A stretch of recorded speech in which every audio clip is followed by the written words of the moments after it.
All right, market's still under pressure into the close. Tom Lee still joining us now, of course, with Fundstrat Global Advisor. So, Tom, let's talk about another asset class we haven't touched yet, which is Bitcoin and the crypto market in general. Now, would you consider it a hedge in general, and where does crypto fit into a stock market moment like this? Yeah, I think anything that's defined as a hedge should be something where the fundamental driver of its value is idiosyncratic to the other asset class. So like for the stock market, bonds aren't a hedge because they're both tied to interest rates, you know. And the general thrust of the economy, basically. Correct. Yeah. And like gold's a decent hedge because it's essentially a store of value or can act as money, so it has like different roles, and so it can be uncorrelated to the stock market.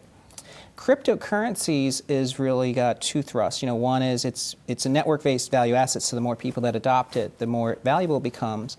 But it's also a disruption to the financial system, right? It's another way to replace banking functions because it's so much cheaper to move money this way. So in an environment where the stock market's in big trouble, crypto actually, I think, does make sense as a hedge to the extent that you're still going to drive adoption because, you know, the more people worry about the world and they buy guns and AR-15s, you know, they're also going to buy cryptocurrencies. But also to the extent people worry about the banks, they're going to think about crypto.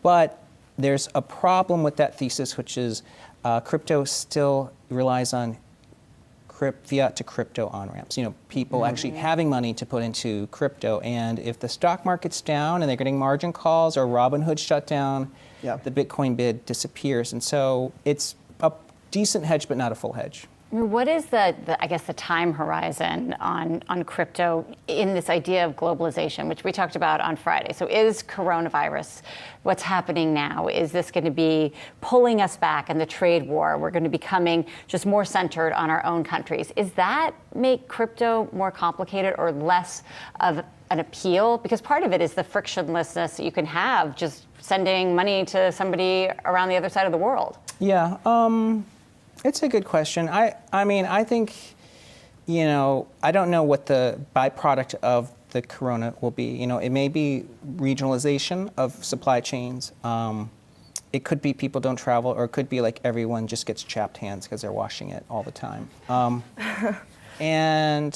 I think, you know, crypto is still really useful. I mean, even for, you know, like in Asia, you know, Bitcoin is a real way for people to move money and to send money around. So it's, you know, even with Corona, it arguably safer because you're not having to handle paper money.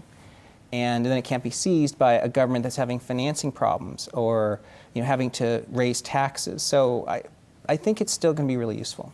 Tom, do you still have your Bitcoin misery index? Yes. Where is that stand now? It's in the middle range. So, so the Bitcoin misery index, which ranges between 0 and 100.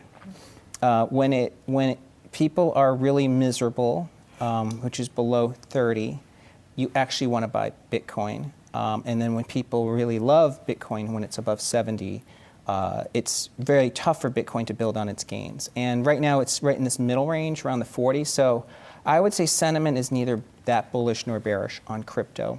And I think that's why it's also, you know, it's been struggling.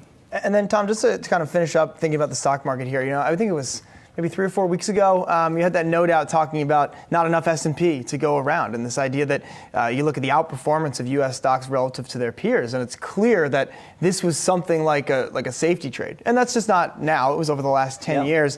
Do you think that kind of trend is still intact? And you look at like the way the economy was behaving in February, which you learned with the jobs report. Like when we get past Corona, are we going to be looking at a period where those kinds of trends remain in place for investors? Yeah. I mean, the short answer is I'd say yes. I think the S&P is still scarce because think of it this way. Like let's take the 10 best companies in the S&P, like Facebook, Google, Apple, you know, Microsoft. And we say, okay, once Corona passes, did Corona allow another country to make a better OS or smartphone or social media company? And if the answer is yes, then S&P trades not a. There's plenty of S&P to go on. But if these are still the best companies, you know, these are great businesses where the CEOs are really motivated to deliver shareholder value and they've got great metrics, and I think they go up a lot. So. All right, Tom Lee with Fundstrat. Always good to hear from you. Thanks so much for stopping by. Hey investors, Zach Guzman here. Are you interested in learning more about the markets and getting the latest financial news? Well, then click right here to subscribe to our Yahoo Finance YouTube channel.